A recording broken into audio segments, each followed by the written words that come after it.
things. Yes, sir, sharing. So it is 8:01, so now we start. Please share the slides. Muting everyone.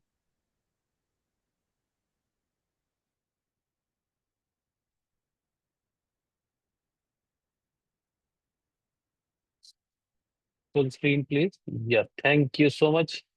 I think we are all set now. Just waiting for Dr. Shubh Mohan to join. As he joins, he'll contribute. So this is the 251st edition of Thursday Musings. Today we'll be talking about interface of dermatology and psychiatry. Now the session is being recorded. This will be put on YouTube for later viewing. Everyone is on mute mode. The questions are invited in the chat box. So we will take it up to the presenter. Next slide, please. Next slide.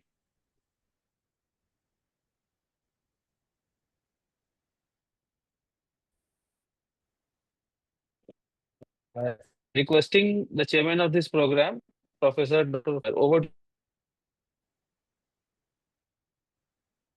Thank you, Dr. Alim. Tufan sir, over to you. Yeah, your voice was not audible. Thank you very much, Dr. Alim. Welcome everyone to the 251st episode of Thursday Musings. Next slide, please. I take the privilege to welcome the vibrant moderators of this program, Dr. Alim Siddiqui, Dr. Amrit Partodusi. Slide थोड़ा आगे करो. Dr. Shobit Garg and Dr. Vishal Chabra. Welcome everyone. I have the pleasure to introduce the chairperson, Dr. Shubhmohan Singh, Department of Psychiatry, PGIMER, Chandigarh. He did MBBS from Government Medical College, Patiala, MD from Department of Psychiatry, PGIMER, Chandigarh, faculty in Department of Psychiatry since 2011. Memberships IPS, ISP, IPSA, ISGMS, PDI, NS1. Awards Bhagavat Award for IPS 2006, Murugapan Award of IPS 2022. More than 100 national and international publications, 20 book chapters, 2 books, research interest and areas of work, community psychiatry, non-invasive brain stimulation, general adult psychiatry, and psychodermatology. With this, I welcome Dr. Shubhman Singh. I hope he will be arriving soon. He will be joining soon. Next one, please. That's right. Dr. Ravindra Monoli is our other chairperson. He did MBBS in 2006 from Mahadevappa Ramapuri Medical College, Kalaburgi. MD from Kasturba Medical College, Manipal. Currently additional professor in Department of Psychiatry, Kasturba Medical College, Manipal, Karnataka. Areas of interest: mood disorders, addiction medicine, psychodermatology, telepsychiatry. Publications 50, index publications. Book chapter 6, book 1, newspaper articles 100 plus. Awards: gold medal, best outgoing postgraduate, Dr. S.S. Jairam Memorial Award in 2014, Dr. M. Kumar Award in 2015, and Professor Raghuram Distinguished Young Teacher Award in 2024 by IPS Karnataka chapter. Award for Mental Health Literature in 2014 by SCARF Press Institute of India. Distinguished Alumni Award by Mahe Manipal in April 2022. Associate Editor of Journal of Psychiatry Spectrum, JPS. Section Editor Telepsychiatry, Indian Journal of Psychological Medicine, IJPA. Affiliations: IPS, IPS South Zone, IPS Karnataka chapter, IABP, IMA, founder member of Psychodermatology Association of India and Udupi Psychiatric Society. With this, I invite Dr. Monoli and request him to please introduce our speaker and make some initial remarks on the topic. And when Dr. Suman Singh joins, he will be giving his initial remarks. So Dr. Shubhman has also joined. Oh, Dr. Suman Singh, welcome, sir. Yes, both Welcome, of you. Shubham, sir. Okay. Both of you can give the remarks on the topic. And please introduce our speaker, Dr. Niti Kumari. Okay. Okay, sir. No. Yeah, good evening. First of all, thanks to Tofan Pati sir, Amrit sir, Alim sir, Shobit sir, and Vishal Chabra for incorporating us in the Thursday Musing. This is one of the widely followed webinar started during COVID, and I had been part of it. I gave 1 or 2 lectures in the past also, and this thing as invited as speaker in the past, so it has a wider reach. Also, it is of interesting to note that every time they come up with a novel topic, not which is routinely addressed. So today, what I will try to do is I will just try to tell a little bit about the topic, and I think Shubhavan sir can introduce the speaker before we start. Okay, so basically we are looking at a branch called psychodermatology. Okay. So something which, if it look back at the history, somewhere in 1700 BC onwards, we had some examples, we had some annotations or quotations or examples where skin and mind have been connected. Okay, rather skin and brain have been connected. If you look embryologically also, the ectoderm, what we call it as neuroectoderm, one goes and develops as a brain, another one goes and develops as skin. So that's how we can start thinking about how the link is there. If something is changing in the brain, that is affecting the skin also. Something in the skin, it may have some reaction in the brain also, either because of the external appearance or because of some other reasons. So there is a biological basis of that what we are talking. It's not just appearance, some disfigurement, and that is leading to some issues. So that's how the whole interest started. And over the years, American Psychiatric Society, some people have come up and they liaised with a dermatologist and they started American Psychocutaneous Association. Later, there is a European Psychodermatology Association, EPDA. Subsequently, in Asia, they also started looking at. So somewhere in 2015, 16, I mean, somewhere in 2018, we thought, why can't we have one in India? So in 2011-12, Department of Psychiatry at Kasaragod Medical College, Manipal, we started a liaison clinic called Psychodermatology Clinic in liaison with dermatology, clinical psychology, and psychiatry. So that was the first clinic in India. It started and it still continues. Then we liaised with various dermatologists and psychiatrists and psychologists across India. That's when we formed a Psychodermatology Association of India. Subsequently, many book chapters, some articles, research has progressed. Then recently there was a World Psychodermatology Association Congress also in Europe. As part of it, our association from psychiatrists from India and dermatologists, they have been invited to call. So that's how it is taking some giant steps in the psychodermatology field in India. So basically what exactly it is, many people try to define it, what exactly is psychodermatology. So we try to combine and some of the definitions are there, which I can share in the link. Okay, so it is of interesting area to look because it's a more of a liaison psychiatry which gets ignored. So many times we see dermatologists telling like we are giving medicines for itching or we're giving medicine for something else, but it's not working. Is there anything else? Sometimes we feel some of our medications are causing some skin regions, or let's say patients with chronic disorders or the chronic psychosis, we invariably find a lot of skin lesions, whether they are because of their poor hygiene or because of something else is causing, or because of the immunity has gone down, or there is some immune reaction, or stress is leading to this. So there are various explanations. So comprehensive management of this population is important. So that's why, so one domain will be dealt by Dr. Niti Kumari today. So I thank all the organizers. So with this remark, I will request Dr. Shubhavan sir to introduce today's speaker. Over to you, Shubhavan sir. Thank you, Ravindra. Thank you for the lovely introduction. Am I audible to everyone? Yes, sir. Yeah. So it's my pleasure and my privilege to introduce the speaker, Dr. Niti Kumari. Can we have the Yes, slide? please share the screen for Dr. Chumon. Welcome, Dr. Chumon. Ma'am, can you please share your slides with Yes. your introductory slide? Your Shreya, please share the slide for introduction. Yes, sir, 1 minute. So Dr. Ravindra has already, meanwhile, while these slides are being set up, I would just like to add to what Dr. Ravindra has said, that psychodermatology is a bit of a nascent field, but we do have a small group of people who are working on it in PGI and in KMC Manipal and other places. And I think it's wonderful that more and more people are getting interested. Dr. Niti Kumari, who herself is a dermatologist from Dehradun, is going to speak today on dermatopsychiatry, which is a different name for psychodermatology. She's done her MBBS from Patna Medical College, and she's from the 2002 batch, and she did her MD again from Patna Medical College, and she's currently working as a professor in dermatology, venerology, and leprology in Sri Guru Ram Rai Institute of Medical, whatever, SSRIMHS. And she has plenty of publications, more than 20. She's associated with various worldwide trials. So she also has a lot of research background as well. And she's a professional member of IADVL and ACSI. I would also request her to become a member of PDI, which is the Psychodermatology Association of India. I hope even other people in the audience would be interested enough to check out the website. Just Google PDI, Psychodermatology Association of India. You'll find a website, and membership is easy and cheap and lifelong. So please join.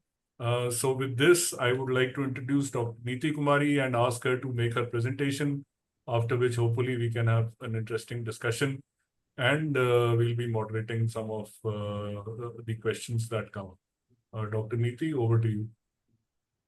Thank you, sir. Thank you.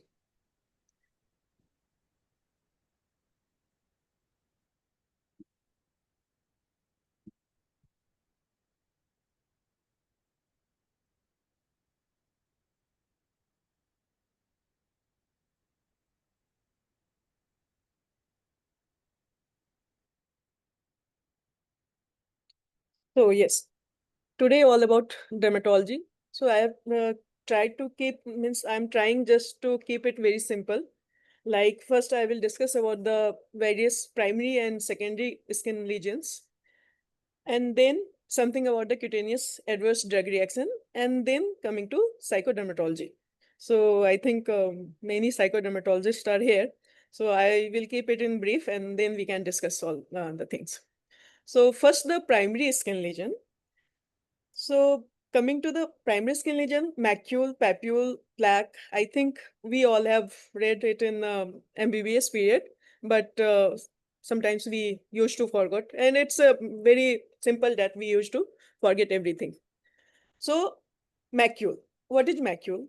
It's non-palpable skin lesion. Only change in color of the lesion is there. No textural change, palpation is not possible. And also it is less than 1 centimeter or 5 millimeter. If it is bigger than 5 millimeter, previously we used to call it patch, but now patch word is obsolete. So macule, then patch. Nowadays we don't use this patch word frequently, but in case of leprosy, vitiligo, we are using it. So it's again more than 5 mm, and it is non-palpable, only change in color is there. Papule. Papule is now elevated lesion. So we can feel bump-like skin lesion. So it's palpable.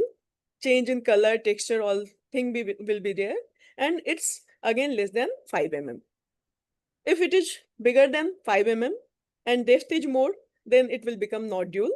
And then comes the plaque, which is where the depth is not that much, but width is more than 5 mm. So plaque it's a case of psoriasis. We can see the plaque scaling and all that. Then comes the vesicle. Vesicle is a fluid-filled lesion, less than 5 mm again. And then comes the bulla, which is again fluid-filled lesion, which is more than 5 mm in lesion. Sorry, 5 mm in diameter. So to know the primary skin lesion or secondary skin lesion is very important, because if you are saying me that or any dermatologist or the morphology of the lesion, if you say that it's a papule, it's a nodule, or it's a plaque, then we just we create a picture in our mind, and then we can go for the differential diagnosis, and even telephonically we can somehow recognize the lesion or disease. Coming to the pustule, so it's simply pus-filled lesion less than 0.5 mm, sorry, less than 0.5 centimeter in diameter. These are the pictures of wheal and angioedema. So wheal is an evanescent lesion that it comes and it can gouge. Within 24 hours, it can gouge. And the second picture is of angioedema, that is subcutaneous swelling. Then comes the petechiae, purpura, and ecchymosis. So we all know the petechiae, what is purpura and ecchymosis. So I will not go in many details. But in the Gardner-Diamond syndrome, that is the psychogenic purpura, we can see the purpura, and it's a stress-related condition where there is autosensitization, autoerythrocyte sensitization is there, and the patient can have these ecchymotic lesions, although no definitive skin disease is there. These are the cyst and abscess. Now they are the primary lesion. Coming to the secondary skin lesion. So secondary skin lesion occurs after some primary skin disorder only. So this is a case of plantar psoriasis, and we can see the scales. Scales are there. So scale is mainly flaky or dry skin that can be thin or thick. It can appear white. There can be yellowish scale and tan colored, or many other type colors of scale can be there. Crust. So what is crust? Crust is mainly a dried, hardened layer of the serum, blood, or pus. So it's the dried form of all these things. It can be serum, pus, or some of the blood mixed condition. So mainly it is seen in impetigo and many other pyoderma-like lesions. We can say it. Now what is erosion? Erosion is superficial breach in the epidermis. So if it is superficial up to the epidermis, we call it erosion. And if it is deep up to the dermis, then we call it a ulcer. Both are the breach in epidermis. These are the excoriations, which are can be linear scars or scratch marks or abrasion we can see, often caused by the scratching. So these are the scars. Can be hypertrophic scar, can be atrophic scars. So these are a permanent mark left after a wound or injury heals. And it involves the formation of new collagen.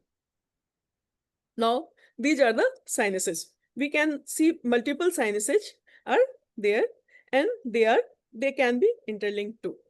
This is a case of hidradenitis suppurativa. Then there can be atrophy. So atrophy is the thinning of the skin, and skin we can see like it is papery thin or wrinkled like, and it can be due to many factors. Even the steroid application can cause atrophy. So these are the stria. We all are aware of this one. Now coming to fissure, these are linear cracks, deep cracks, that is called as fissure. Then the lichenification. So lichenification is the thickening of the skin with exaggerated skin marking. So we can see that skin marking is increased here, and it can be due to chronic rubbing or scratching. So these were the primary and secondary skin lesion. Because to diagnose any skin condition, we should be aware of the primary and secondary lesions. Now coming to the severe or cutaneous adverse drug reactions. So what are the adverse cutaneous drug reaction? It is very important because nowadays there was a data from the USA that more than analgesic, psychotropic drugs are being prescribed there. So psychotropic drugs prescription is #1 in USA, and I think in coming year it will be #1 in India too. So adverse cutaneous drug reaction. It is any undesirable change in the structure and function of the skin, its appendages and mucous membranes. Incidence is increasing day by day due to polypharmacy. So 24% of all the adverse drug reactions and 2 to 3% of all hospitalized patients can sometimes they get ACDR. Severe ACDR is any cutaneous reaction that is life-threatening, potentially life-threatening, and that requires the hospital admission. Only 2 to 3% of the ACDR are serious and very few are fatal too. So what are the risk factors of the adverse cutaneous drug reaction or ADR? So the route, the dose, duration, and frequency of administration. Also the molecular weight. So these all are very important. What are the route of the administration? What is the dose that we are following? How much duration we are giving the medicine? Also the family history, because there is genetically linked. Some persons, they can't metabolize the drug, so they are more prone to get the cutaneous or any adverse drug reaction. Previous history of any ACDR, atopy and genetic predisposition. So in atopic patients or persons, it's very highly likely that they can get ACDR2. It is also 35% higher in the women.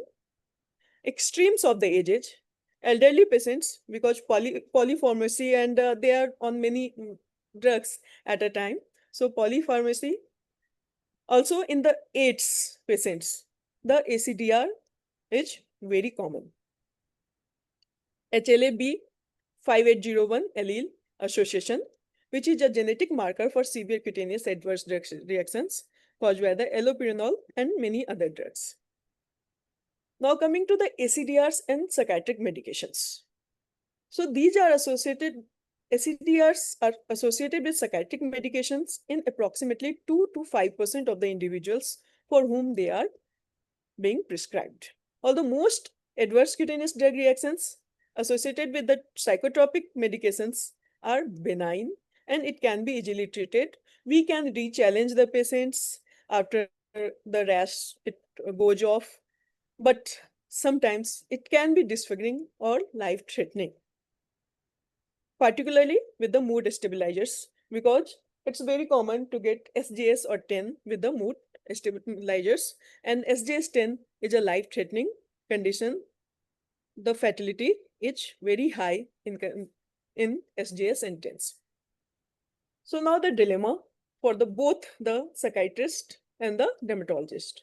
So if we see a rash, now we think that we have to stop the rash, but we can't, because patients, mainly when they are on mood stabilizers, it's very difficult to wean off from the drug and stop the drug abruptly. So for the dermatologist, should we stop the drug? But again, we think like, wait, if it's the only thing that's keeping them sane, so what to do? Can we stop? Or should we continue with this? It's very difficult to take decision for us, the dermatologist. Now again, the psychiatrists, when they are getting the call about the rash, okay, but it can be any skin disorder. It's not due to my drug. So how can you say that it's due to my drug only?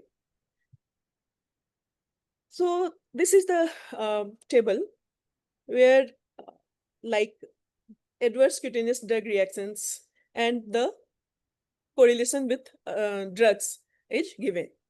Mood stabilizer, mainly the carbamazepine, so it can cause all type of disease like erythema multiforme, SJS10, Steven-Johnson syndrome, drug rash with eosinophilia and systemic syndromes, drug hypersensitivity vasculitis, also the erythroderma and erythema nodosum.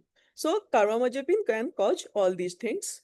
Coming to the gabapentin, so DRESS is not associated with gabapentin and vasculitis has not been seen so commonly. Again, lamotrigine, it can cause all the type of severe cutaneous drug reactions. Lithium is associated with the erythroderma only. Oxcarbamazepine, again it can cause EM, SJS10, DRESS, all things. Valproic acid, it's very famous to cause SJS10. Coming to the antipsychotics usually they don't cause SJS10, but erythema multiforme and erythroderma can be due to risperidone. The quetiapine, it can cause SJS10 again. The cases has been reported. So the clozapine, again, SJS10, vasculitis, and EM is common. Coming to the antidepressant, fluoxetine can cause everything. Sertraline, it can cause SJS10, vasculitis, but DRESS is not associated with the sertraline. So like this, all the things, TCA also, DRESS, and the erythroderma. So we can see the various drug and their association with different diseases. Now coming to the lesions.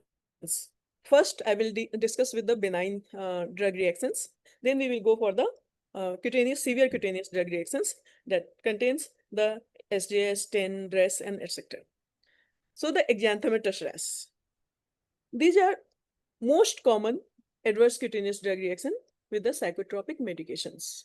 So these are most common, but these are milder one too. We can control the disease with only antihistamines. We can also re-challenge the patient. Means we can reintroduce the drug after subsidence of the rash, or even if the patient somehow he is unstable, then we can continue the drug and slowly we can taper it off and can put him on other medication, because it needs conservative management only. The initial eruption usually occurs within the first 2 weeks after a patient starts the medications, and it usually resolves after within 2 weeks. It usually resolves if we stop the drug. If we continue the drug, then we have to give the other medications too. Coming to the urticaria and angioedema, these are again mild cutaneous adverse reactions.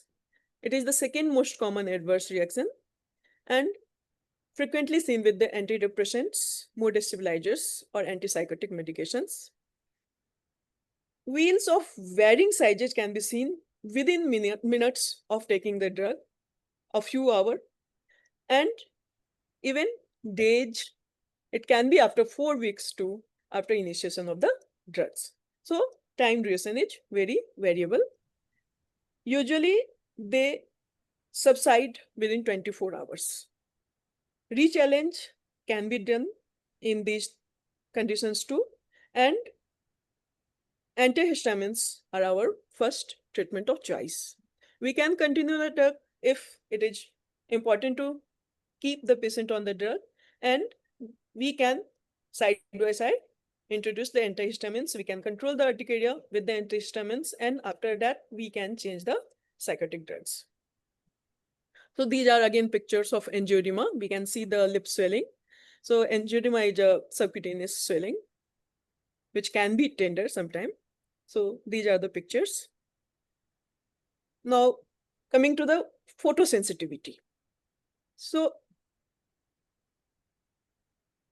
photosensitivity is quite common with chlorpromazine, TCH, SSRI, and venlafaxine.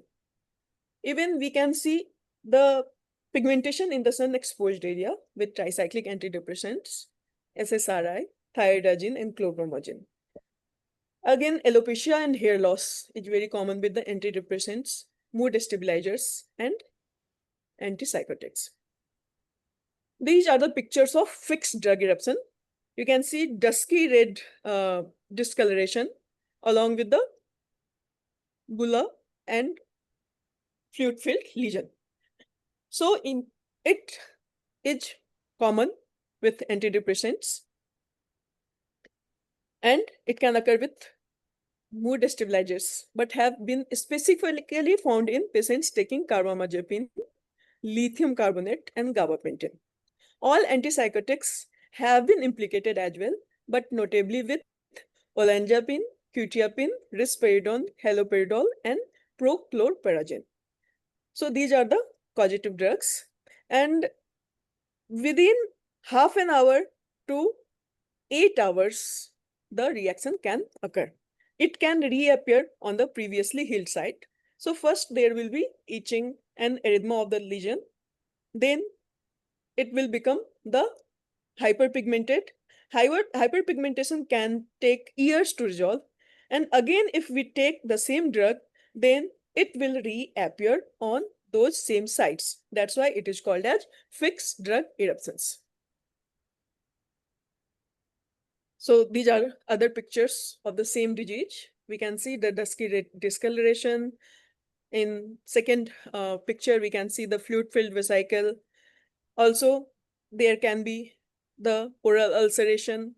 Penile shaft, the fixed drug eruption, it's very common and it's the most common site of fixed drug eruption. Many times patient comes with the ulcer after taking the drug, and this is only fixed drug eruption, which can reappear after taking the same drug again at the same site. Now, these are erythema multiforme. So we can see the target, the characteristic lesion is the target shaped lesion here, where we can see at the center there is hemorrhagic or petechial lesion along with the pallor, surrounding pallor, and then again the hyperemia is there. So these are called target or target-wide lesions. It is although rare with antidepressants and antipsychotics. Fluoxetine, paroxetine, bupropion, clozapine, and risperidone have been associated with erythema multiforme-like eruptions. These have also been found in patients being treated with carbamazepine, valproic acid, lamotrigine, gabapentin, and oxcarbamazepine. So these are the common implicated drugs. Again, this is not severe cutaneous drug eruption, and we can manage it conservatively. So this is a typical picture of target lesion, where we can see the center hyperemia, then pallor, and then erythema. It can occur on the palms too. Now, these coming to the severe cutaneous drug reactions, in which SJSN10 is very well-known entity, and it can become a fatal condition too. So it is commonly associated with the mood stabilizer like carbamazepine, valproic acid, and significantly with lamotrigine. Rarely been associated with the SSRIs, and in few instances, it has been reported with the amoxapine. With antipsychotics, SJSN10 have rarely been seen with clozapine and chlorpromazine. It is a life-threatening condition, and re-challenge should never be done. Because it is life-threatening reaction, so re-challenge can't be done. Now, if we have a patient of SJS10 and patient is on the mood stabilizer, and we have to stop the drug, we have to admit the patient, and we have to get associated with the psychiatrist for stopping that drug, that he can put the patient on some other drug, and meanwhile we can start the treatment of the SJS10. Because it's it's a life-threatening condition. There can be fever, systemic involvement can be there. Chances of toxemia is very fast here. Toxemia can develop very fastly. So we have to manage it very fast. These are few pictures, other pictures. We can see the oral ulceration. In the previous picture, oral ulceration is there. So multiple mucosal involvement can be there. All over the body, there can be fluid-filled blisters. The redness and dusky edematous lesion can be there. The exfoliation of the skin can be there. Tenderness of the skin is there. And the chances of toxemia is very high. Now, the drug reaction with eosinophilia and systemic symptoms. Again, drug reaction with DRESS is a life-threatening condition.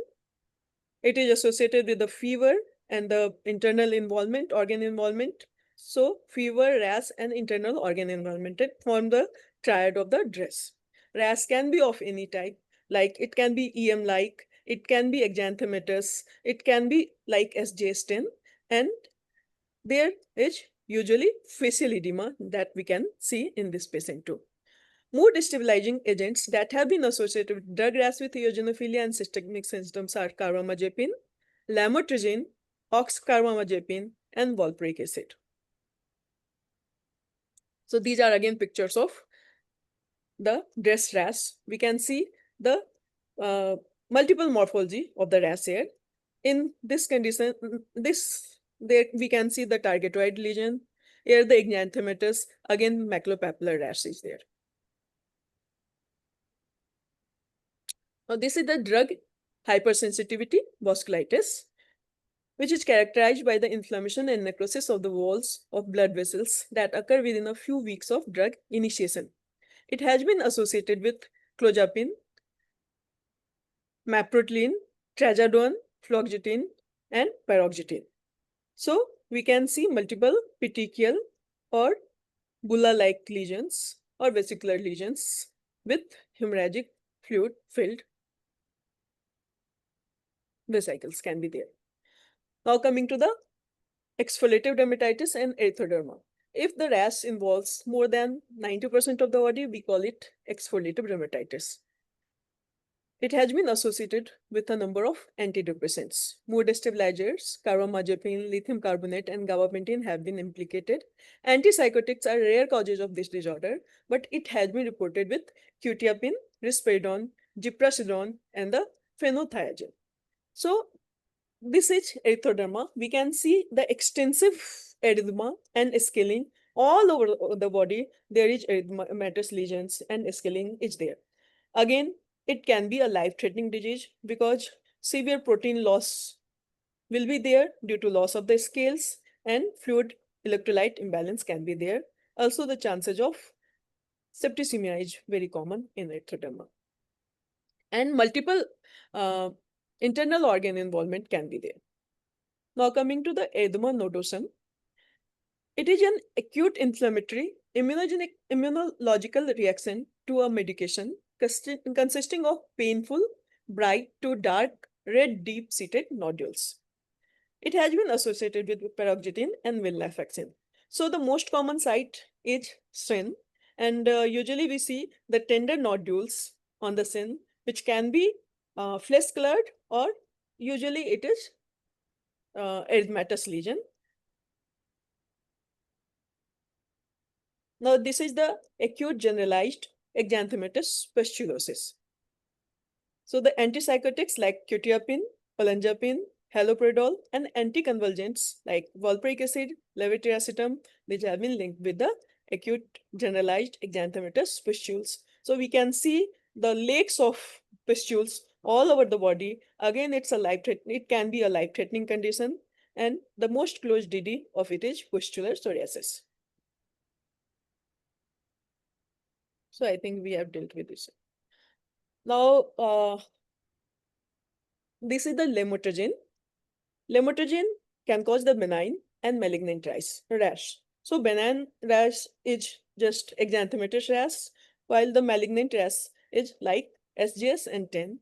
We have dealt about it, but again, so the lamotrigine-induced benign rash, these are mild and self-limited. These can occur within 1 to 2 weeks. Red maculopapular lesions can be seen, which is mainly limited to the trunk or face. Absence of any systemic symptoms will be there. Mucosal involvement is usually not present. Mild itching can be there, and it improves on the stopping of the drug.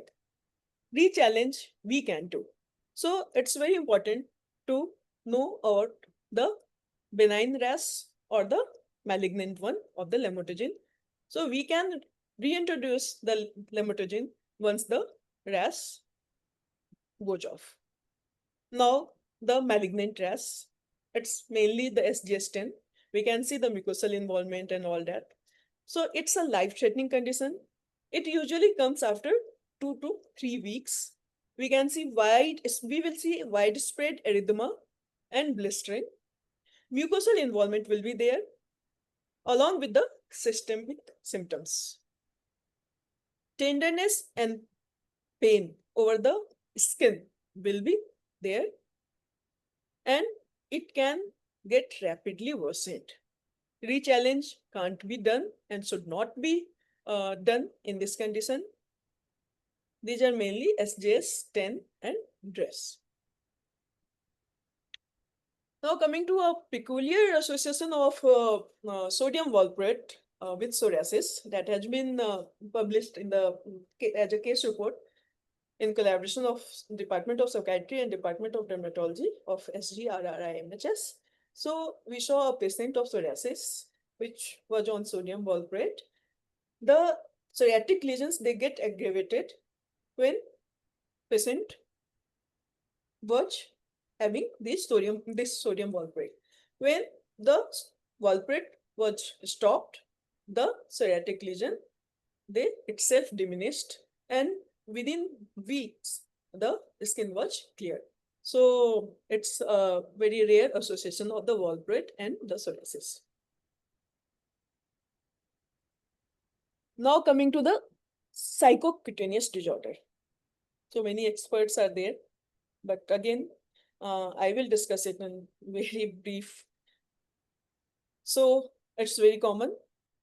Dermatologists, they say it's your psyche that's causing the disease, and psychiatrists say maybe it's the dermis thing.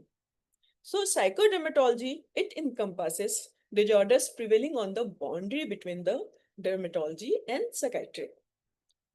Approximately 30 to 40% patients seeking treatment for the skin disorders have an underlying psychiatric or a psychological problem that either causes or exacerbates a skin complaint.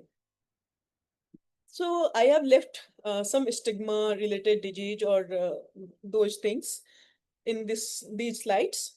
Only I have dealt with the few psychocutaneous disorder that are associated with the cutaneous lesions.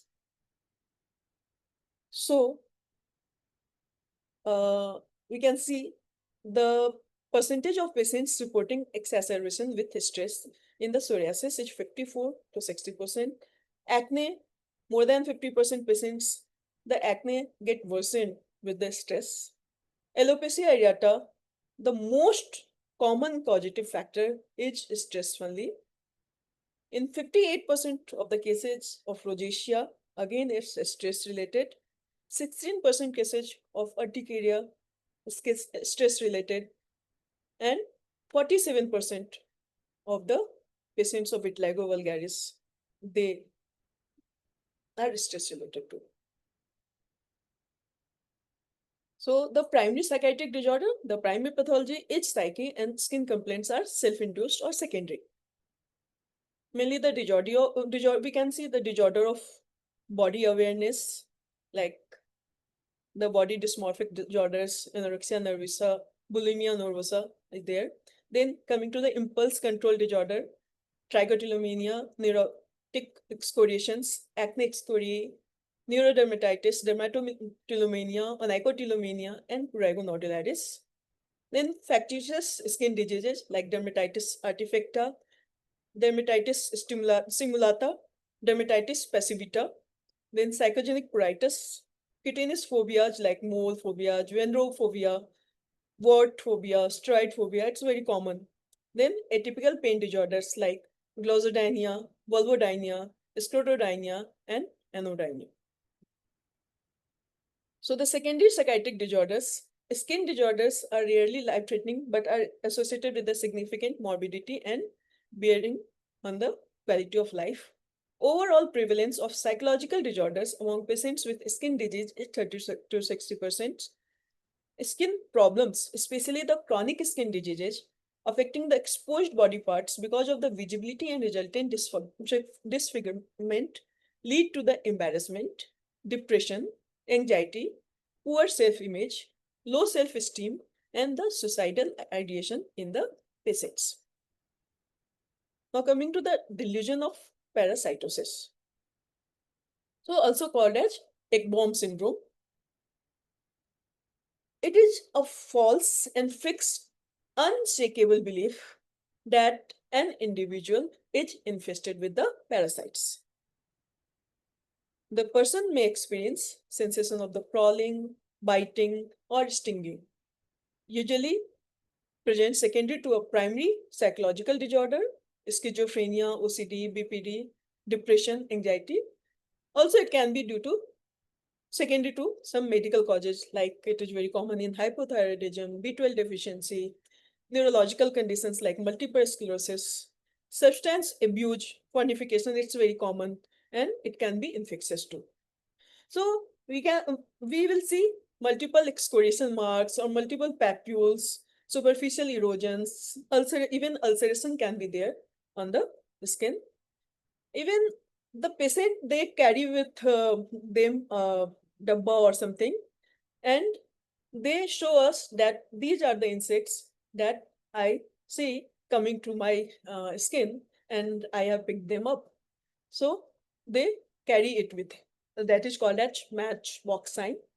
And samples of the alleged parasites and worms or whatever they think brought in by a patient. This is very common. Every patient, they used to come. It was called a matchbox sign because in the village area, they used to come with a matchbox filled with their parasites, so-called parasites. It is not parasite. These are mainly superficial skin layer, keratinocytes or scales are there. So it's a case of severe uh, Ekman syndrome, religion parasitosis, where patient has scratched and caused superficial ulceration all over the scalp. It is mainly after post-herpetic neuralgia. Again, we can see a picture of old patient with multiple erosion and excoriation all over the forearm. Now coming to the bromidrosophobia. So what is bromidrosophobia? It is mainly a delusion of smell and also called as olfactory reference syndrome. Most patients, they complain that they emit a very offensive smell, while others, they don't perceive it. But it's very stressful for the patients because they think always they are emitting this offensive smell.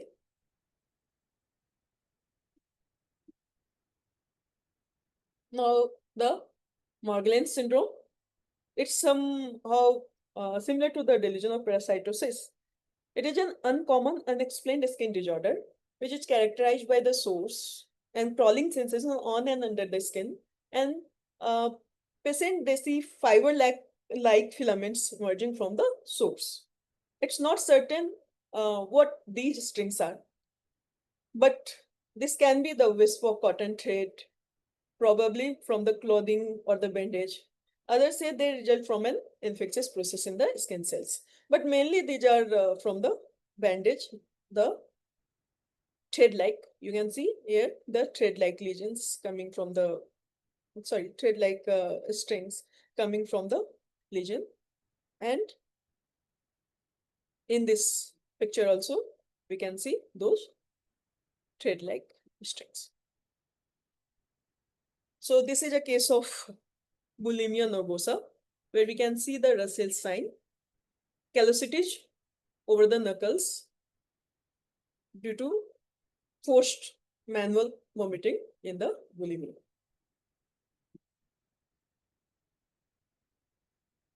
So in these are the two eating disorder thing, where we can see various cutaneous manifestation like xerosis, hair loss, angular cheilitis, nail fragility and dystrophy, acneiform eruptions can be there, diffuse hypertrichosis, knuckle abrasions and the callosage can be there, hyperpigmentation, even generalized pruritus can be there, like seborrheic dermatitis like lesion can be there, or due to nutritional deficiency, other causes, other cutaneous thing can be seen.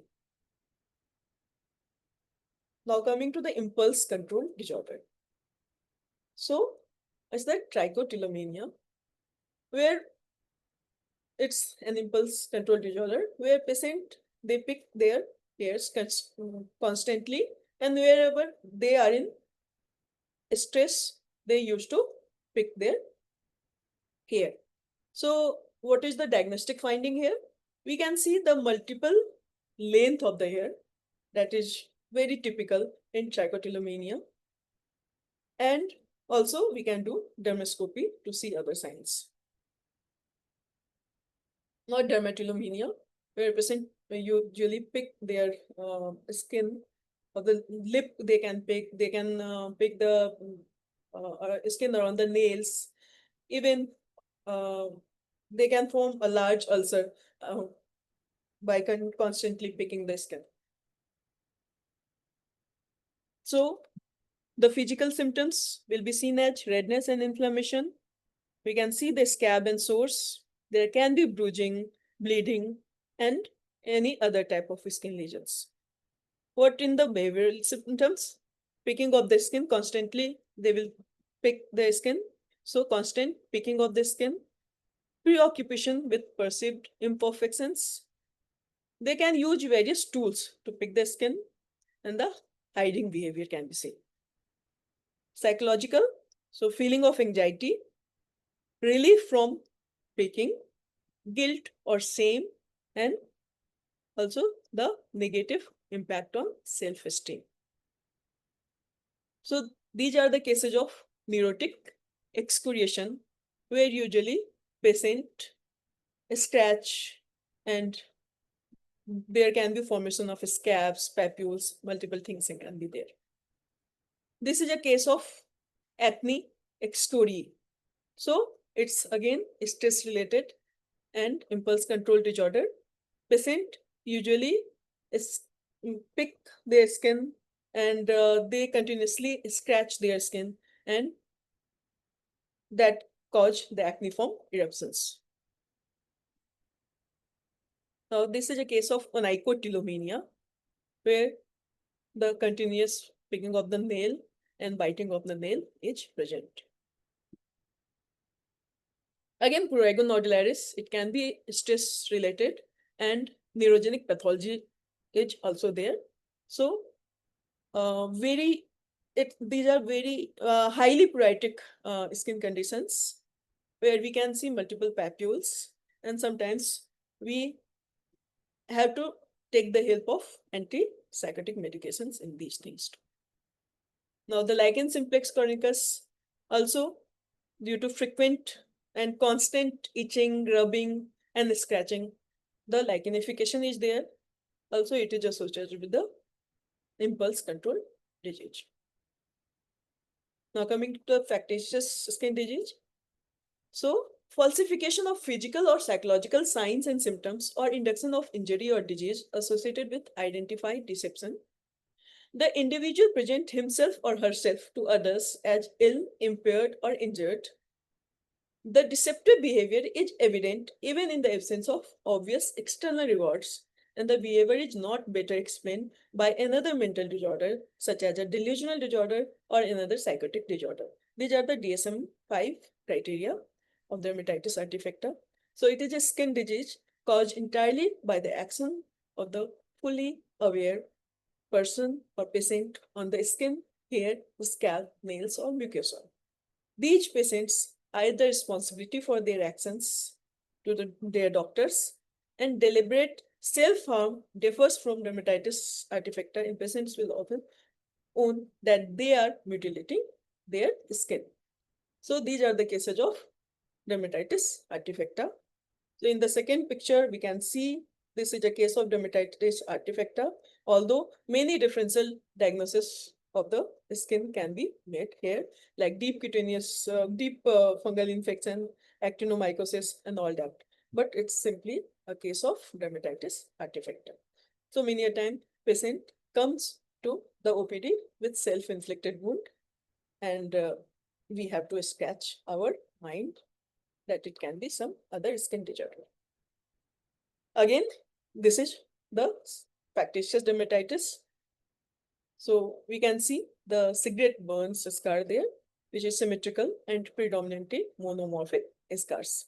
That is the typical presentation of dermatitis artifacta. This is in the second picture, we can see a case of factitious cheilitis due to repeated lip smacking and biting. Now coming to the dermatitis simulator. So patient use some external stimuli mimicking, like makeup. They can use makeup. In this case, patient has used the blush thing to mimic it as like malar rash and some photosensitive disorder, but it is mainly dermatitis stomata.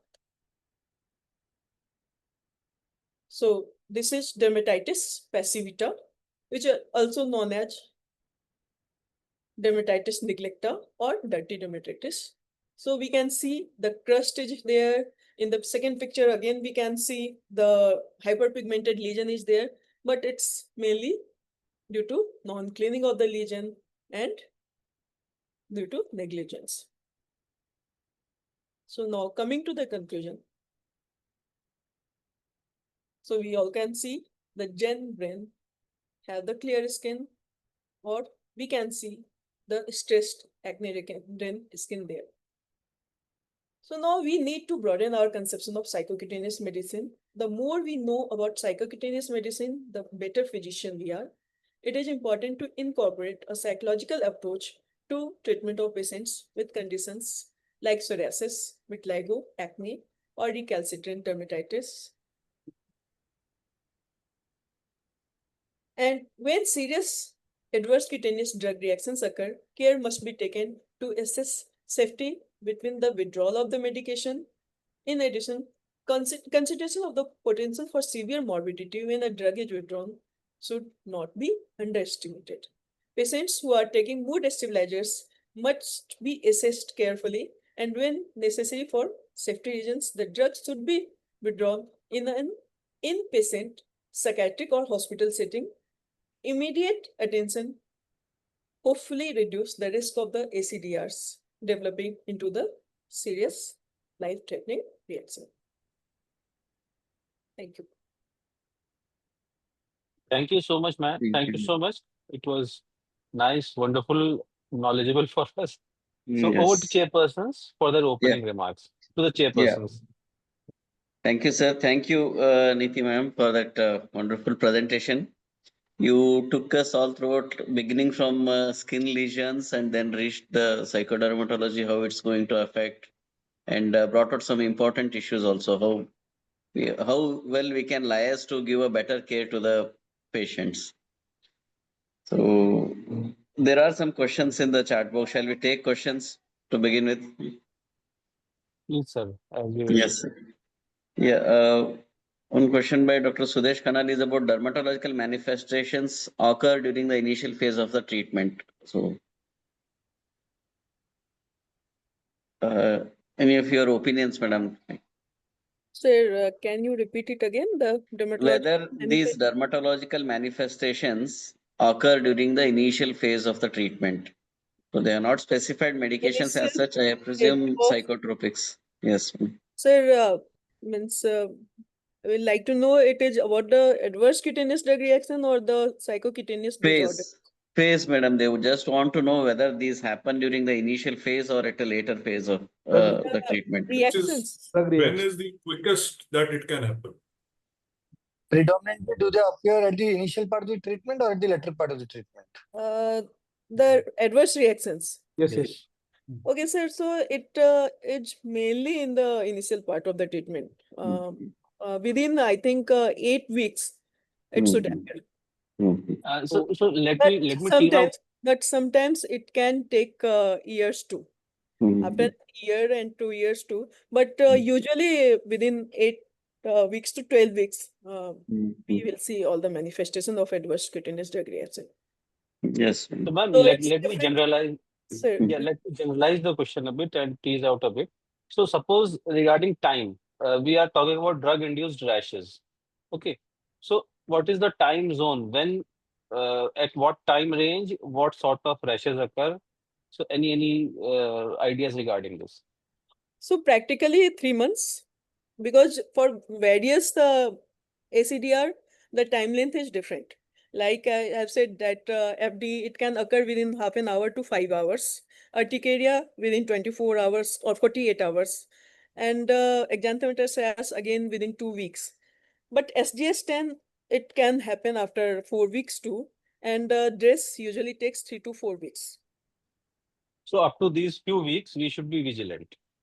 After that, the chances reduce.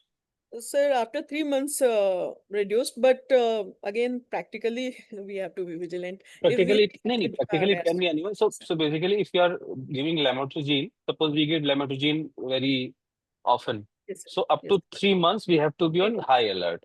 After that, You Yes, sir. inform the patient, then he reports that. Yes. So again, this was regarding time. Now, what sort of lesions, drug-induced lesions are most important that we should be aware of, be alert of? Yes, rash sir. कैसा होना चाहिए जी, ये legion कैसा होना चाहिए? Sir, so I have dealt with the benign and malignant type of. So malignant, ji. that is life-threatening, SJS10. If there is tenderness of the skin, if dusky erythema is there, if fluid-filled lesions, blisters are there, and if mucosal involvement is there. So these are the four things: the tenderness of the skin, the mucosal involvement, the fluid-filled dusky erythematous lesions, and the skin exfoliation. So we should be quite alert, Because and immediately we should. because one challenge comes when the patient is a far away place and he starts to have a ration, and then actually he gets access to us over the phone. So we have to ask if the lesions are painful and they are Yes, fluid. Because itchy fluid or also needs painful. water.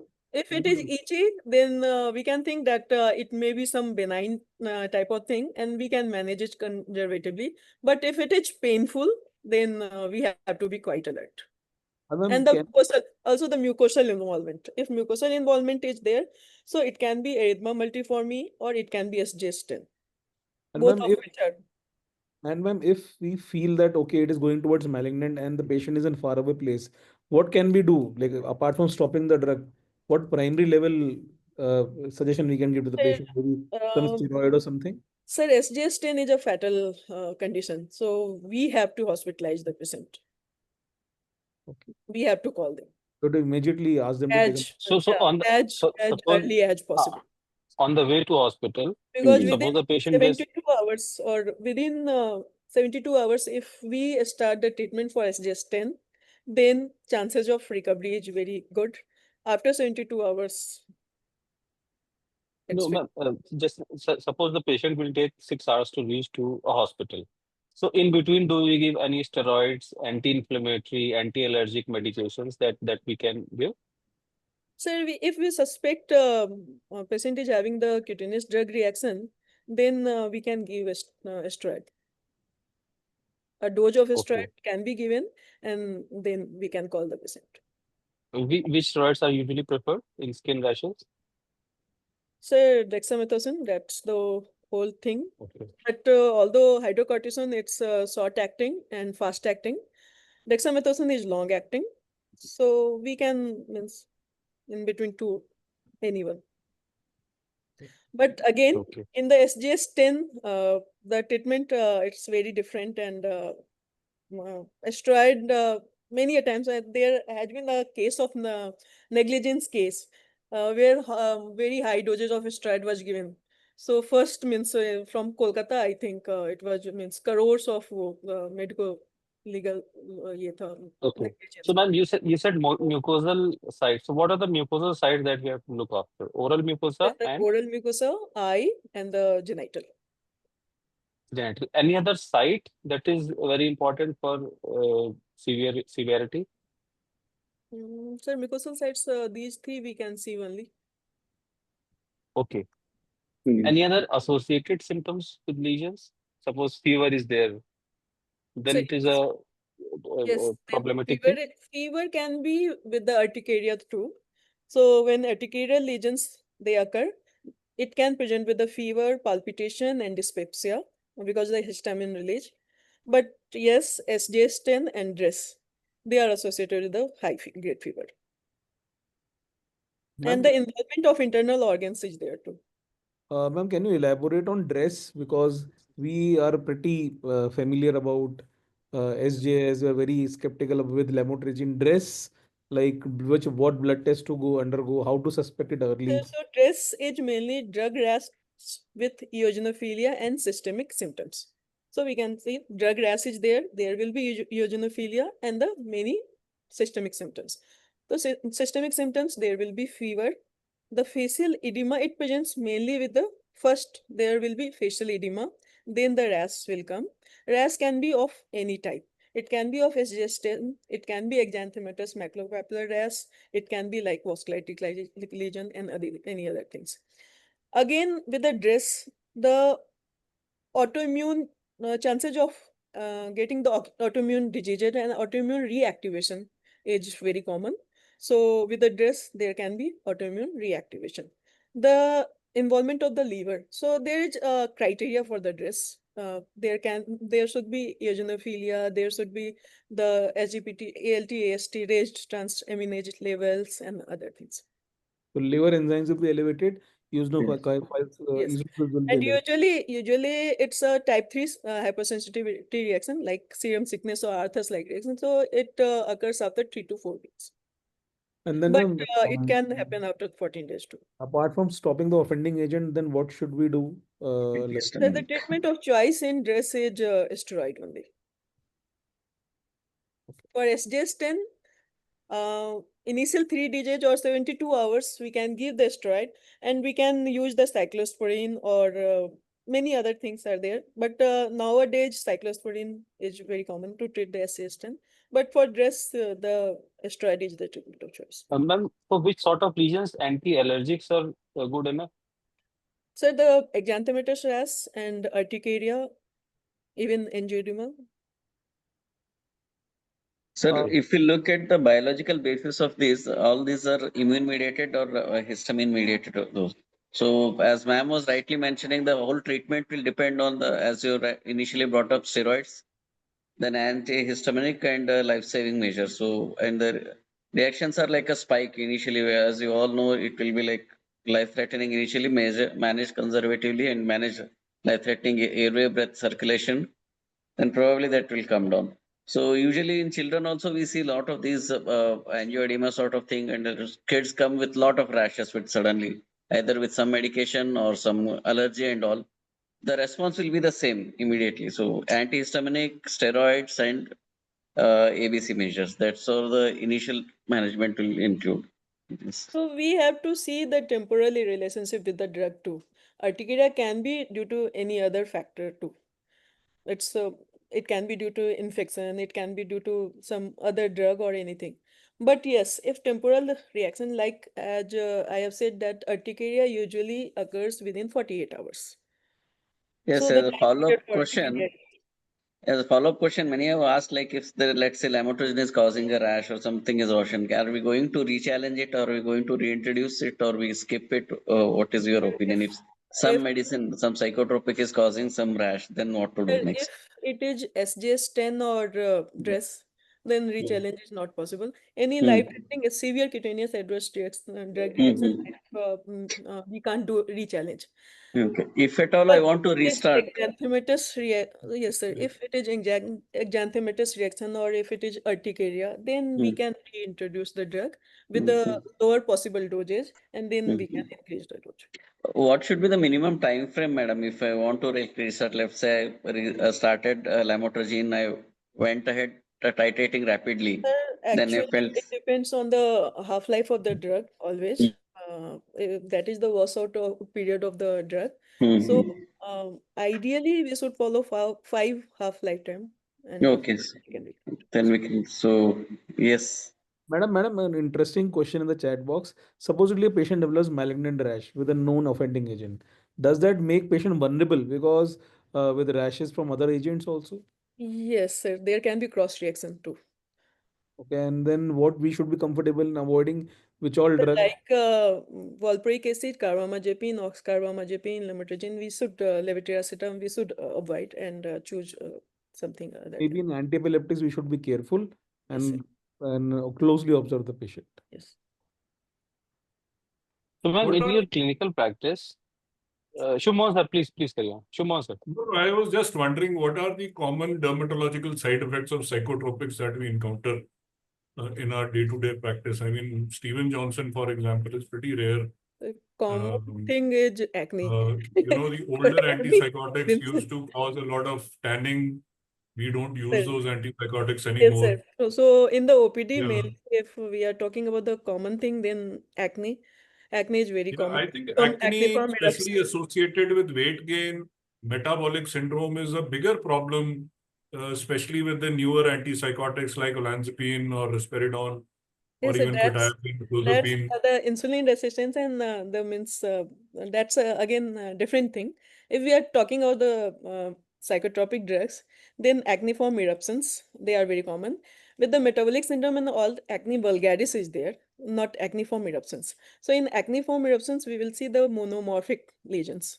While in acne vulgaris, there will be comedones and other type of lesions. Then the hair loss, it's very common. Yeah, Even with valproate, hair loss is quite it's common. very Yes. common.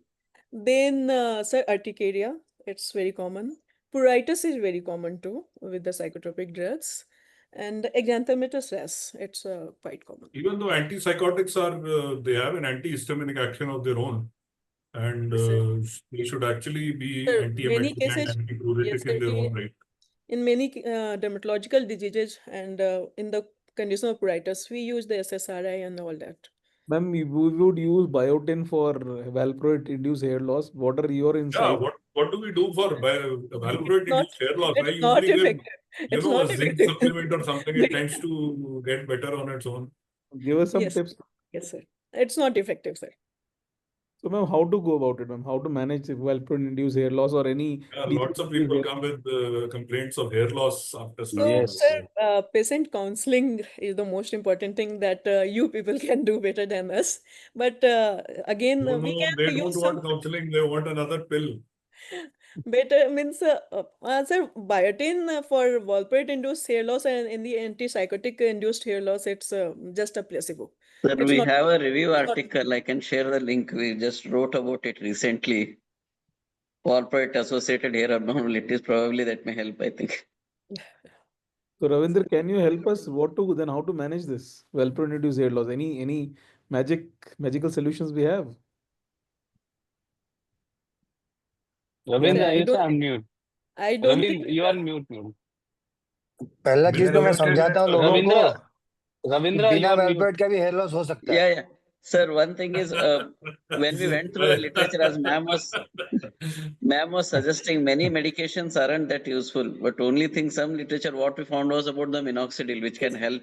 Yes, sir. Beyond that, like all nutrition supplements and all, they may, like side Sir, heroes, somewhere may Again, help, may not help. yes, sir. again, Minoxidil, minoxidil is something which That, once you start, retensil, sir, it's- minoxidil, redensil, and the other peptides, they can help.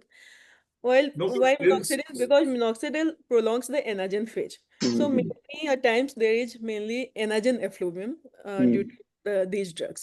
So Yeah. in that case, minoxidil to some extent it can help. I have a Yeah. query. I have a query, if I can ask. Sir, So but you suppose should, somebody has to be but given psychiatrists valproate should for. not prescribe minoxidil. No, Yeah, no, why yeah. will we not They prescribe? should leave it I am on asking now. that dermatologist is only. what I tell the Now, dermatologists. Don't prescribe antidepressants, Yes, but they sir. all do. madam, suppose somebody is on valproate and you have to give him for the next 3 years, 4 years. So are we going to prescribe minoxidil to the client for the next 3, 4 years? Because minoxidil, again, if you leave, there is going to be a reactionary hair fall, lot of hair fall after that also. No, sir, that's a Yeah, common is myth. it a one-time Actually, hair loss or minoxidil, is it a continuous hair loss? Yes, that's what I was Because asking. Do we in have to my add? experience, what happens is that sir, it is a sort of a one-time thing and go it into. gets better. So patient can go into chronic telogen effluvium too, due to these drugs. But and we can prescribe the minoxidil. And what you said that after stopping the minoxidil, there will be again hair fall. That's in for the androgenetic alopecia or male pattern baldness, where there is genetic predisposition and the hormonal factors are there. So once we stop the minoxidil, again the hair loss will be there. You So can that's send them for hair transplant. So once you start, that means you have to continue with it, right? Yes, yes. No end. There's no And end. biotin is of no Well, role, in the madam. Biotin. male pattern baldness, yes. Once we start the minoxidil, then we have to continue with it if we want our Sir, hair on. interestingly, agomelatin has some role in this. Okay. That is not available. So the agomelatin, sir, Agoprex is something which Agoprex was available 25. some time ago. Yeah, it's So available. We still use. yes, sir, Agoprex. it is still available. So mainly they talk about it is having a cytoprotective role in the hair growth cycle mainly. So what it does is it downregulates apoptosis. So I mean there may not be possibility of new hair growth, but it reduces hair loss. That's it. So some role, but not can be used just like that. So over the counter or with some anecdotes or evidence. That's also.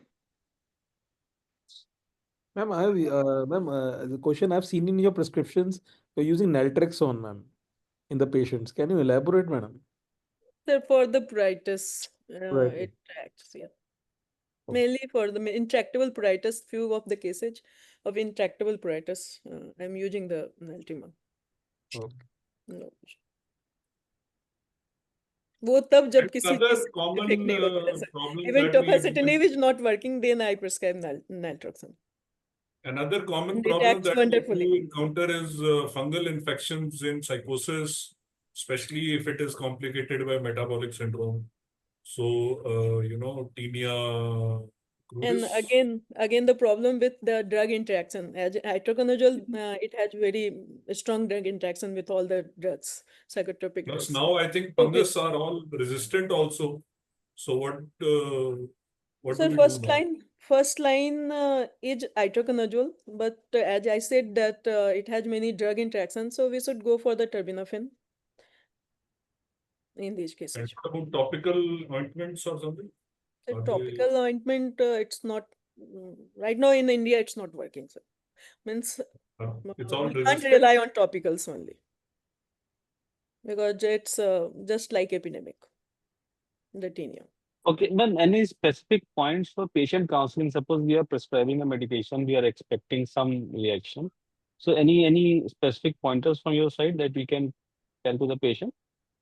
Yes, sir. Like So we can say ki if there is any itching or if you can see any, means you are saying any rash or anything, then you have to just consult us. okay. Okay. Shobit, we have covered the questions in the chat box. Yes, sir, because many of the Shall I? questions. Yeah, I think Yes. So I Dr. think Nitin, I One have got was a about question. Hello. referral, sir. How to refer to psychiatrist, because that is a common question that most of the dermatologists will also want to know. yeah, So one issue is like we are hesitant, like we assume that the many patients will refuse to go to psychiatrist, but it is not the case. When we explain it to them that okay, so this has biological basis, it's not that something skin has problems, so that's why people have a psychiatric issues also. No, when we tell them, see, this brain and skin are evolving from the same segment embryologically, both are interlinked. And if we give some examples, like when there is when there are exams, many students get rashes and ulcers in the oral cavity or along the angles of the mouth. Those indicate that stress will deteriorate the skin integrity because immunity will come down, skin rashes, ulcers will start coming up. So by giving such example, patient will understand, okay, both are interlinked. Okay, so for comprehensive management of skin lesions, integrated therapy is needed. So many agree for that. Some may initially be little hesitant, but second or third visit, when there isn't much improvement or when there isn't remission, patients will also start feeling, okay, there is something else beyond just skin lesion. They agree for that treatment. So hesitation is from our side rather from the Yeah, patient side. Ravindra, I can summarize your paragraph in one line. If the Yes, patient trusts you, if you have a good rapport, he will go wherever you refer. sir. Period. Yes, sir, definitely. What about acanthosis nigricans? So you are on to metabolic syndrome today, I think. Yes, sir. I And think that this is the nigricans, most yes, relevant thing into a modern psychiatrist. yes, sir. Metabolic syndrome, obesity, and insulin resistance is what we are dealing with ever since the newer antipsychotics have come. That is all we see. I mean, I am at a stage where I start metformin with the clozapine now because invariably everybody is going to get insulin resistance. So And that is nowadays, where all yeah, of them end up. metformin we are using in the pigmentation, in the acanthosis nigricans, and all these cases we are using the in acne. Well, again, nowadays it's going means first line of treatment in acne. Plus PCOD Metformin. in girls PCOS, and yes, PCOS also. obesity in men Yes. and everything else in between is what So, we see. acanthosis nigricans is mainly a cutaneous marker of insulin resistance, which can come in thyroid abnormality, the insulin resistance like PCOS and obesity and all that, all those conditions. Clinical scenario I want to discuss, ma'am, that many a times in patients where we are already under the burden of psychotropics, they have cognition issues, they come with pruritus, non-specific pruritus. So we generally prescribe them anti-allergics that actually put them into more confusion and cognitive decline because of the anticholinergic properties of something like cetirizine, levocetirizine. So, ma'am, how to go about it? Which is the safest? And So many a times pruritus, they don't respond with these antihistamines. So there are multiple pathways of pruritus. So one aspect is histamine release only, and antihistamines is going to work on that only. So if we are prescribing the antihistamines, we can choose the second generation antihistamines like fexofenadine, loratadine, desloratadine. These all are non-sedative and doesn't affect the, and even the fexofenadine, it doesn't cross the blood-brain barrier. So it's the safest drug to prescribe. H2 blockers, ma'am, do And they the have any bilastine. role? Ma'am, H2 blockers, do they have any role? Ranitidine, famotidine. Sir, in few cases, again, not in pruritus, with in urticaria, it has role. Thank you. Have we covered all the relevant questions? Yes, we have. There is one question, Okay. sir, melasma. About melasma. 2 or 3 times it is reflected. Ma'am, reasons for melasma. Melasma. Yeah. Yeah. And is it, ma'am, correlated with psychotropics usage and with what drug, ma'am? As I have in one slide, it was there, the TCA, they cause the pigmentation in the photosensitive areas. So these can aggravate the melasma. But melasma is multifactorial thing. It depends on the sun exposure, genetic predisposition, hormonal imbalance, and many other things. So it's a multifactorial thing. But one aspect can be, if it's getting aggravated, then we can stop the drug and we can substitute it. Right, But so usually melasma doesn't aggravate with the antipsychotic drugs. The pigmentation over the photosensitive sites, these are dark, tanned, or grays, like this is different from the melasma.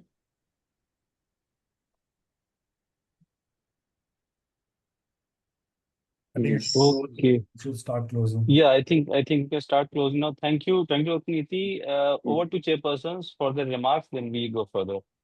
Yes. Chairpersons, please. Yeah. Any Shubman, sir. contributions also? Yes. Ravindra, would you like to go first? Yes, sir. I will go first, sir. Okay. Yeah, first of all, thank you, Thursday Musing team. Whole team has been wonderful. Thank you, presenter Niti Kumari ma'am. And about the topic, this is as Shubman sir has mentioned, this is a new topic or nascent topic which is evolving. It's in its infancy stage in India. However, there's a lot of scope for this in the coming years. Also, we have an association which involves psychiatrists and dermatologists. We are working together and developing some evidence from India. Okay, because we are relying on the Western literature data for everything. So interested ones can join in and see how well you can contribute. Many of the psychiatrists in the panel are also part of it. Our president-elect Dr. T.S.S. Rao also is member of the Psychodermatology Association. He is also been active there. Shubmohan sir is there. He is also there. So it's an interesting area. So another thing is, as psychiatrist, as Shubmohan sir was bringing in one more thing about the fungal infections and other skin and nail related issues, which we hardly look into. Our job usually will be like give some antipsychotic, give some antitrypsin and go ahead. So we should start looking for dermatological manifestations more keenly. Many times these fungal infections are common in the patients with chronic illness. With this brief remark, I would just like to close my comments. An interested one can see some of the articles and some of the books which are written by our association. The smaller handbooks which are comprehensive for any postgraduate or for any consultant. Thank So, you once sir, again. sorry to interrupt you. Devender Mohan Thapa sir has asked the drug of choice for delusion of parasitosis. Mhm. So it's a very good topic. And There can is no drug for explain on delusion that? of parasitosis. Delusions generally are very recalcitrant. If it is a true delusion, it will not get better. It will just wax and wane. That is the Yes. truth of life. And if you do see delusional parasitosis, please send to a psychiatrist. Sir, Don't I try to usually do send it anything like to that. Dr. Sobit. Whenever there Yeah, is any I'll, psychiatric yeah. component, I just refer it the patient. Yeah. No, I mean, I'm Just- just jokes apart. Delusional parasitosis is an uncommon and a very, very sort of exotic condition. And all delusions, isolated monosymptomatic delusions, generally are very, very recalcitrant unless they are a part of, a depressive illness or a manic disorder or something like that. So delusions generally are are very, very stubborn. They don't Yes. go away very easily. And I would say that to say that there is a drug of choice is a bit of an oversimplification uh, because delusions require a lot more than just drugs to improve. So that's what I would say. So that's what so whenever you see delusional parasitosis or you think or you suspect it, I think it may be a good idea to refer to a psychiatrist. So there is no, I would say that no drug of choice. Just to add, recently I saw a patient who's been to 4 dermatologists, 2 in US and 2 in India. The parasite started eating her skin in America, in Boston. She flew all the way to India, got twice the household pest control done there, twice here. And still the insects are biting away. So that's how strong the delusion is. The bugs don't go away that easy. Yeah. Changing So countries, imagine. So can I make my finishing comments if Yes, sir. I have permission? So first of all, kudos to the Thursday Musings team. This thing started way back in COVID. It seems like a lifetime, behind us.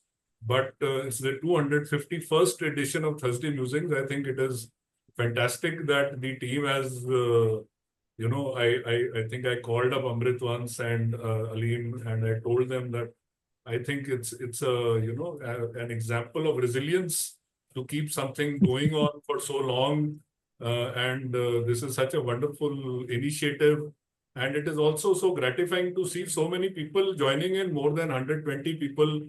So it's fantastic. I think there's a lot of interest.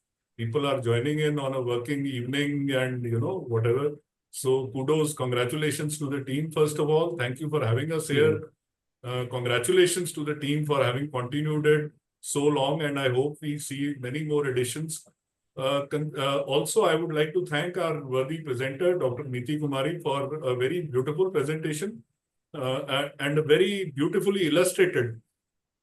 Lots of pictures, lots of illustrations. I think that was wonderful. So from the point of view of a psychiatrist, I would say that, we are in a state where the conditions that were traditionally taught to us, we see less and less of them. What we are basically seeing is these side effects of the metabolic, effects of the newer drugs. I think what we really need to explore and appreciate is the fact that metabolic side effects of the newer psychotropics are associated with cutaneous manifestations, and these are often overlooked. I would think that it may be a good idea to include or incorporate preventive measures when we start those drugs in the first place, rather than treating them when these conditions come in front of us. So I would say that the most important thing that all of us can carry back from here is the awareness that cutaneous manifestations are not necessarily exotic or dramatic, but are often a part of the sort of the entire natural course of illness. And if we are aware, and if we sort of if we are careful, and we think about preventive issues right at the outset, I think our patients would be in a better place. So thank you all for your patience. Thank you. Thank you so much, sir. Tofan, sir, over to you, then to Amrit. Thank you, Dr. Niti Kumari, for an excellent presentation. One issue is that we will tell the patient, suppose we are giving lamotrigine or carbamazepine earlier, that if you have these symptoms come back, they do not come back even for the treatment. Considering the ratio of psychiatrists in our country and state, most of the people go to a remote village where they can come back in 3 months.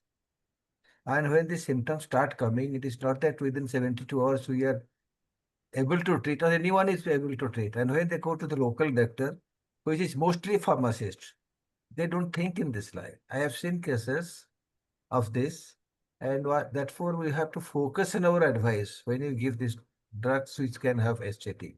And second question, one question to you mentioned about Sjogren's disease following gabapentin. Not only psychiatrists, not only many gabapentin prescriptions I am seeing in the market. Can you tell the recorded incidents of SJ following gabapentin? Said Sjogren syndrome or Steven-Johnson syndrome? Steven-Johnson syndrome. Steven-Johnson syndrome. Okay. So incidence as such of Steven-Johnson syndrome is very low, like 3 to 4% cases of all the adverse cutaneous drug reaction is of Steven-Johnson syndrome. With gabapentin only, sir, I have to see the study articles. Right now, I can't say with the Okay, gabapentin. thank you. But we're seeing a lot, plenty every day, other prescriptions we're seeing. But it's not that much common with gabapentin. It's That is what rare. I think. Yeah, it's rare with the gabapentin. Okay, thank you for excellent presentation. Nice photographs. Nice. Thank Thank you. you. And thanks all Dr. Shubham Singh and Dr. Ravindra Munodi, the psychodermatologists of India. I'm early to join your society. Thank you very much. Thank you, Amrit. Unmute. Unmute, yeah, to unmute before speaking. That is Thank important. you. क्या करूं यार, तुम mute कर देते हो मेरे को. मस्ती तुम अभी भी ले रहे हो हमारा. Anyway, thank you, madam. It was wonderful.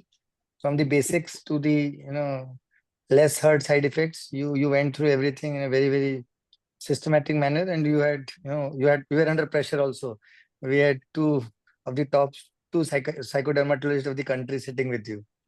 So Ravinder was putting on all his publications, all whatever he has done, and Shubman was, you look at him, you know that he's a fountain of knowledge only. And I think you did extremely well. Two of the, like Shubman sir was very, very clear about delusional parasitosis or EGBUM. They will not get okay. And most of the cases we see, and another is the dermatitis artifacta. I see a lot of dermatitis artifacta now. It is so common, and a lot of reference now they have understood. No, we cannot hold on to such patients. So every week I see 3 or 4 dermatitis, artifacta. That's very common now, which is not very common. I think people were not aware, or people were not referring those cases to us, but now they are referring. And the another problem I see is with lamotrigine. If you overhype the side effect of lamotrigine, with a mosquito bite, people land up in your clinic telling that it's an emergency, and then you are at your wit's end. Is it Steven Johnson? Is it going to be something? And being busy practitioners, we tend to overplay the careful part. We don't want to commit something and get into trouble. So somewhere I think lamotrigine has been more victimized than it actually should be. So sometimes we need not overdo the side effect part of lamotrigine. All in all, I thought it was a wonderful topic. Our team of Shobit, Dr. Alim, and Dr. Vishal, along with Dr. Tufan, is doing a great job. I'm just coming and reading the last lines. So thank you so much. Meet you again next week with another wonderful edition of Thursday Musings. So Alim, keep on scratching your head. You need metformin, you need whatever, we'll supply it to you. Good night and take care. Thank you, Dr. Niti. Thank you so much. Wonderful being with you all. Bye. So if you allow, we can close the meeting. Bye, Ravinder. अरे Bye. Shobhit, Aleem, Thank you, एक sir. Minute रुक Thank you. जाना, एक minute रुक जाना.